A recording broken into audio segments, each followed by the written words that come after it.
Captaincy is about making right decision whether on the field or off the field. इसलिए मैं Country Delight पर भरोसा करता हूँ। They deliver 100% pure buffalo milk to my door step by 7 AM। Don't just enjoy our matches, enjoy village fresh buffalo milk too. Download the country delight app. Trump పదే పదే చెప్తున్నాడు, భారత పాకిస్తాన్ ప్రధానులతో ఒప్పించాను, రెండు దేశాల మధ్య సంధి కుదుర్చాను, కాల్పుల విరమణ చేయించాను, లక్షలాది మంది ప్రాణాలు కాపాడాను అంటూ పదే పదే చెప్తున్నాడు. మరి ట్రంప్ను ఎవరు అడిగారు జోక్యం చేసుకోమని? ఎవరి జోక్యము, ఎవరి కోరిక మేరకు ట్రంప్ జోక్యం చేసుకున్నాడు అనే ప్రశ్న ఉదయిస్తుంది. భారతదేశమేమో అసలు ట్రంప్ మాటల ప్రస్తావన కూడా ఎక్కడా మన నాయకత్వం చేయడం లేదు. ప్రభుత్వం అఫీషియల్ రిప్లైలో ట్రంప్ జోక్యం లేదని అంటాం తప్ప ప్రధానమంత్రి కానీ విదేశాంగ మంత్రి స్థాయిలో కానీ ఇప్పటివరకు వివరణ ఇవ్వలేదు.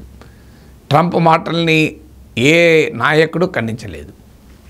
ప్రభుత్వం అధికారికంగా ఒక ప్రకటన అలాంటిది ఏమీ లేదు అని. బట్ అమెరికన్ ప్రెసిడెంట్కు రిప్లై ఇవ్వాల్సింది ప్రభుత్వ వర్గాలు కాదు. అమెరికన్ ప్రెసిడెంట్కు అఫీషియల్గా అత్యున్నత రాజకీయ స్థాయిలో ప్రధానమంత్రి స్థాయిలోనే రెస్పాన్స్ రావాలి, ఏదో ఒక రూపంలో దానికి ఆన్సర్ రావాలి. కానీ పాకిస్తాన్ అయితే ఏకంగా ట్రంప్ను థ్యాంక్స్ కూడా చెప్పింది. ట్రంప్కు థ్యాంక్స్ చెప్తూ మీరు ఈ కాల్పుల విరమణ సాధించినట్లు. థ్యాంక్స్ ఎవరు చెప్తారు? అవసరం ఉన్నడే చెప్తాడు. అవసరం లేనిడైతే థ్యాంక్స్ చెప్పాడు కదా. మీకు సహాయం చేసినప్పుడే మీరు థ్యాంక్స్ చెప్తారు, సహాయం చేయనప్పుడు థ్యాంక్స్ చెప్పరు కదా. అంటే భారతదేశం ట్రంప్ దగ్గరికి వెళ్ళిందా, ట్రంప్ జోక్యానికి ఆ ఒత్తిడికి అంగీకరించిందా అనే ప్రశ్నలు మోడీ ప్రభుత్వం పైన అడుగుతున్నారు ప్రజలు. కానీ ఈలోగా పాకిస్తాన్ అయితే ఎస్టాబ్లిష్ అయిపోయింది. ట్రంప్కు థ్యాంక్స్ చెప్పినప్పుడే అర్థమైపోయింది పాకిస్తాన్ అమెరికా జోక్యాన్ని కోరుకుంది, అమెరికా సాయాన్ని కోరుకుంది, కాల్పులు ఆపమని. ఎందుకు సాయాన్ని కోరుకుంది? పాకిస్తాన్ ప్రైమ్ మినిస్టర్ చెప్తున్నట్లు యుద్ధభూమిలో ఆధిపత్యమే ఉండుంటే, పాకిస్తాన్ ప్రైమ్ మినిస్టర్ పెద్ద ఎత్తున ప్రెస్ కాన్ఫరెన్స్ పెట్టి చెప్తున్నాడు, పాకిస్తాన్ మిలిటరీ ప్రతినిధులు చెప్తున్నారు, మేమే పై చేయి సాధించాం, భారతదేశ విమానాల్ని కూల్చేశాం అంటూ కహానీలు చెప్తున్నారు. ఇండియా వైపు నష్టం జరిగిందని డిస్ఇన్ఫర్మేషన్ కూడా స్ప్రెడ్ చేస్తున్నారు. కానీ మరి అలాంటప్పుడు పాకిస్తాన్ ఎందుకు వెళ్ళింది ట్రంప్ దగ్గరికి? వెళ్ళుండకపోతే ట్రంప్ను అడగకపోయినా ట్రంప్ ఇన్వాల్వ్ అయ్యింది అనుకోండి, పాకిస్తాన్ ప్రైమ్ మినిస్టర్ థ్యాంక్స్ అని చెప్తున్నాడు, దీనికి ఆన్సర్ ఉండాలి. అసలు ఏం జరిగి ఉంటుంది అంటే పాకిస్తాన్ భారీగా దెబ్బతిన్నది ఈ ఘర్షణలో. ఈ ఘర్షణలో ఇప్పటిదాకా పాకిస్తాన్కున్న అడ్వాంటేజెస్గా భావిస్తున్న అంశాలన్నీ ఒక్కసారిగా కుప్పకొల్లాయి. ఏంటి ఇది అడ్వాంటేజ్గా పాకిస్తాన్ భావించింది? న్యూక్లియర్ థ్రెట్ ఉపయోగించుకొని భారతదేశాన్ని అడుగు ముందుకేయకుండా ఆపవచ్చు. ఇది పాకిస్తాన్ అనుకున్నది మొదటిది. ఇప్పటి వరకు చేసింది కూడా అదే. అంటే ఎక్కడ అణుయుద్ధానికి దారితీస్తుందోనని అనుమానము, సంశయం వల్ల మిలిటరీ రెస్పాన్స్లో భారతదేశము కాస్త సంయమనాన్ని పాటిస్తూ వచ్చింది. ఈవెన్ కార్గిల్ యుద్ధ సమయంలో కూడా LOC దాటలేదు. సో ఇప్పుడు ఆపరేషన్ సింధూర్ వల్ల స్పష్టంగా పాకిస్తాన్ న్యూక్లియర్ బోగి, న్యూక్లియర్ బ్లాక్మెయిల్ మన ప్రధానమంత్రి అన్నట్లు అది తప్పని తెలిపింది. రెండవది, మన మిలిటరీ సుపీరియారిటీ ఎప్పుడైతే న్యూక్లియర్ అంశం పక్కకు పోతుందో రెండవ అంశం వస్తుంది కన్వెన్షనల్ వార్. కన్వెన్షనల్ వార్లో మొదటి నుంచి కూడా మనదే అప్పర్ హ్యాండ్. ఇది ఇప్పుడే కాదు, 65 వార్లో గెలిచాం, 71 వార్లో గెలిచాం, కార్గిల్ వార్లో గెలిచాం, బాలాకోట్ స్ట్రైక్స్లో చూపాం, సర్జికల్ స్ట్రైక్స్లో చూపాం. Every time it was proven and it is beyond doubt. Pakistan army కన్నా ఇండియన్ ఆర్మీ ఏ ఆస్పెక్ట్లైనా సుపీరియరే, అనుమానమే లేదు. Army, air force, navy. మన డిఫెన్స్ స్పెండింగ్ పాకిస్తాన్ కన్నా 9 రెట్లు ఎక్కువ. మన ఎయిర్ డిఫెన్స్ వ్యవస్థ చాలా రోబస్ట్గా పనిచేసింది. మన S-400 Akash. Chinese made air defence వ్యవస్థ పాకిస్తాన్లో ఎలా వల్నరబులో బయటపడింది. మనము ఎయిర్ బేస్ల్ని కూడా అటాక్ చేయగలిగాం. మన మిసైల్ సామర్థ్యం కూడా బయటపడింది. మన బ్రహ్మోస్ క్షిపణి ఎలా నూర్ఖాన్ ఎయిర్ బేస్ను ధ్వంసం చేసింది అని. అందువల్ల ఇండియన్ సుపీరియారిటీ అంటే పాకిస్తాన్ సైనిక పాటవం భారతదేశ సైనిక పాటవం ముందు దిగదుడిపే అని స్పష్టంగా తెలిపేది. ఇది ప్రపంచవ్యాప్తంగా విత్ ఎవిడెన్స్ ప్రూవ్ అయింది. ఇదివరకైతే క్లెయిమ్స్ కౌంటర్ క్లెయిమ్స్ ఉండేవి, కానీ ఇప్పుడు వీడియోస్ కూడా వచ్చాక there can be claims and counter claims. అందుకే కంబాట్ ఆపరేషన్లో ఎప్పుడైనా ఇరువైపులా ఎంతో కొంత నష్టం ఉంటుంది. దాన్ని ఉపయోగించుకొని పాకిస్తాన్ కహానీలు చెప్తోంది. అందువల్ల పాకిస్తాన్ న్యూక్లియర్ బ్లాక్మెయిల్ ఫెయిల్ అయింది. పాకిస్తాన్ పై భారత మిలిటరీ సుపీరియారిటీ కూడా ప్రూవ్ అయింది. ఇది రెండవది. మూడవది, అసలు ఈవెన్ న్యూక్లియర్ అటాక్ను కూడా ఇండియా ప్రియంప్ట్ చేయగలుగుతుంది అనేది కూడా బయటపడింది అని అంతర్జాతీయ మీడియా కథనాలు. ఎంత నిజమో చెప్పలేం, కానీ అంతర్జాతీయ మీడియా కథనాలు ఏంటంటే ఇండియా పాకిస్తాన్ న్యూక్లియర్ స్టోర్స్ పైన అటాక్ చేసింది, ఈవెన్ న్యూక్లియర్ రేడియేషన్ కూడా రిపోర్ట్ అయింది, ఇది అమెరికా కూడా తెలిసింది, దాన్ని ఆపటానికి అమెరికా కూడా ప్రయత్నించింది, ఇలాంటి అనేక వార్తలు వస్తున్నాయి.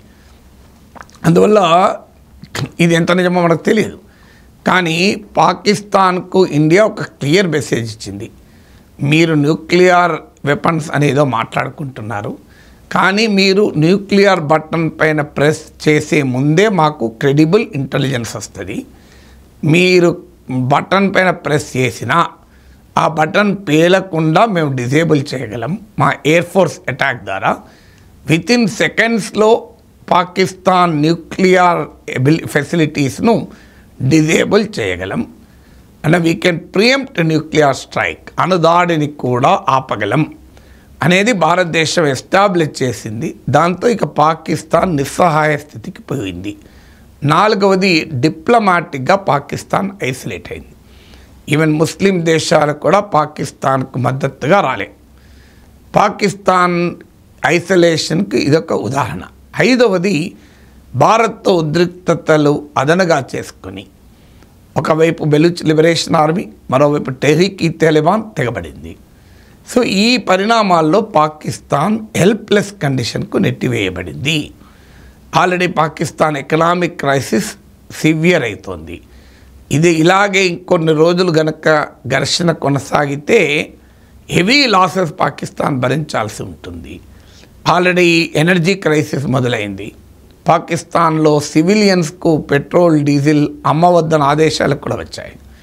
అప్పుడు పాకిస్తాన్ అమెరికా దగ్గరికి వెళ్ళింది, అమెరికాను బతిమలాడింది అనేది ఇప్పుడు వస్తున్న వార్త. మరి అమెరికా ఎందుకు కాపాడింది పాకిస్తాన్ను? అమెరికా ఇంట్రెస్ట్ ఏంటి? కాపాడే ముందైనా చెప్పాలి కదా పాకిస్తాన్కు, బుద్ధి తెచ్చుకో, ఇకనైనా తీవ్రవాదాన్ని ఎగుమతి చేయడం అనేది మీ విదేశాంగ విధానంగా పెట్టుకోకు, తీవ్రవాద స్థావరాలు డిస్ట్రాయ్ చేయి, భారతదేశంతో సహకరించు, పాకిస్తాన్ మనగడకు కూడా ఇది కీలకం అని అమెరికా సలహా చెప్పాలి. ఎందుకంటే ఒక సివిలైజ్డ్ కంట్రీ, ఆ తీవ్రవాద బాధిత దేశం కూడా అమెరికా. అమెరికాకు పాకిస్తాన్తో స్వీయ అనుభవం ఉంది. బిన్ లాడెన్ను 5 ఏళ్ళు దాచిపెట్టారు. అయినా అమెరికా అది ఏమీ చేయకుండా పాకిస్తాన్ అడగడంతోనే రంగంలోకి దిగాడు ట్రంప్.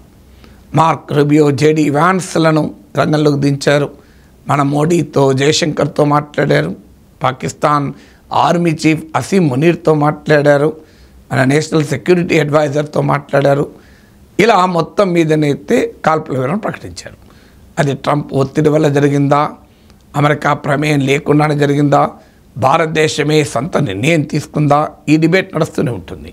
కానీ ఒకటి మాత్రమే ఎస్టాబ్లిష్ అయింది, పాకిస్తాన్ కోరింది, ట్రంప్ ఇన్వాల్వ్ అయ్యాడు. మరి పాకిస్తాన్ కాపాడటానికి ట్రంప్ పడిన ఆరాటం, ఉబలాటం కనబడుతుంది. ఈ క్రమంలో తాను శాంతి దూతగా ఎస్టాబ్లిష్ చేయదలుచుకుంటే చేయదలుచుకోవచ్చు, ఆ క్రెడిట్ తీసుకునే ప్రయత్నం అందుకే. కానీ తన క్లయింట్ స్టేట్ అయిన పాకిస్తాన్ను కాపాడటానికి అమెరికా చూపిన ఉబలాటం చూడండి. అమెరికా అంతకుముందు ఏమన్నారు JD Vance, it is none of our business, it is beyond the ability of America. ఆయుధాలు వదిలేయమంటే మేము చెప్తే పాకిస్తాన్ వదిలేస్తుందా, ఇండియా వదిలేస్తుందా? ఇది కదా జేడీ వ్యాన్స్ మాట్లాడింది. అసలు అమెరికా ప్రెసిడెంట్ ట్రంప్ అసలు అదే ఆగిపోతుంది అన్నట్టు మాట్లాడాడు కదా. మరి సడన్గా వితిన్ అవర్స్ వైఖరి మార్చుకొని ఎందుకని రంగంలో దిగాడు ట్రంప్? రంగంలోకి దిగాడన్నది మాత్రం క్లియర్. ఎందుకంటే మార్క్ రూబియో, జేడీ వ్యాన్స్లు మన ప్రైమ్ మినిస్టర్తో మాట్లాడారు, మన ఎక్స్టర్నల్ అఫైర్స్ మినిస్టర్తో మాట్లాడారు, మన నేషనల్ సెక్యూరిటీ అడ్వైజర్తో మాట్లాడారు, అటు Pakistan prime minister, Pak army chief ఇతరులతో కూడా మాట్లాడారు. ఇంతవరకైతే నిజం. ఆ మాట్లాడిన ప్రభావం వల్లనే భారత్ అంగీకరించిందా లేదా ఇది డిబేటింగ్ పాయింట్. కానీ మాట్లాడారన్నది నిజం, ఇన్వాల్వ్ అయ్యారన్నది నిజం. ఇన్వాల్వ్ ఎందుకు అయ్యారు అనేది ఆలోచిస్తే ఏదో యుద్ధాలు ఆపాలనే కోరికతోనే ట్రంప్ ఇన్వాల్వ్ అయితే ఇజ్రాయెల్కి చెప్పి గాజా యుద్ధం ఆపచ్చు కదా. అదెందుకు ఆపుతలేడు మరి? అక్కడ మాత్రం యుద్ధం చేస్తానంటున్నాడు, ఇరాన్పై యుద్ధం చేస్తానంటున్నాడు, ఇరాన్ న్యూక్లియర్ ఫెసిలిటీస్ నాశనం చేస్తా అంటున్నాడు. అందరిపైన యుద్ధం చేస్తాననే ట్రంప్ అనే అమెరికా పాకిస్తాన్ విషయంలో యుద్ధం ఎందుకు ఆపుతోంది? శాంతిదూత లక్షణాలు కాదు, తన మిత్ర దేశము తనకు అన్ని వేళలా సహకరిస్తూ తన ఆయుధాలు కొంటూ తన వ్యూహాత్మక ప్రయోజనాల్ని కాపాడే పాకిస్తాన్ రక్షించటానికే అమెరికా ఇన్వాల్వ్ అయింది అనేది క్లియర్గా ఎస్టాబ్లిష్ అయింది. సో పాకిస్తాన్ ఎందుకు అడిగింది, అమెరికా ఎందుకు ఇన్వాల్వ్ అయింది, ఈ రెండు ప్రశ్నలకు ఆన్సర్ దొరికింది. ఇక దొరకని ఆన్సర్ దొరకాల్సిన ప్రశ్న, ట్రంప్ జోక్యాన్ని భారత్ అనుమతించింది. ఎందుకు అనుమతించింది, ఏ మేరకు అనుమతించింది? ట్రంప్ ఒత్తిడి ప్రభావంతోనే భారత్ కాల్పుల విరమణకు ఒప్పుకుందా లేదా ఇది సొంత నిర్ణయమా? ఇది మాత్రం తేలాల్సింది. మిగతా అన్నీ తేలినాయి. అందువల్ల క్లియర్గా పాకిస్తాన్ కాపాడేందుకు అమెరికా జోక్యం చేసుకున్నది అన్నది మాత్రం స్పష్టమవుతుంది.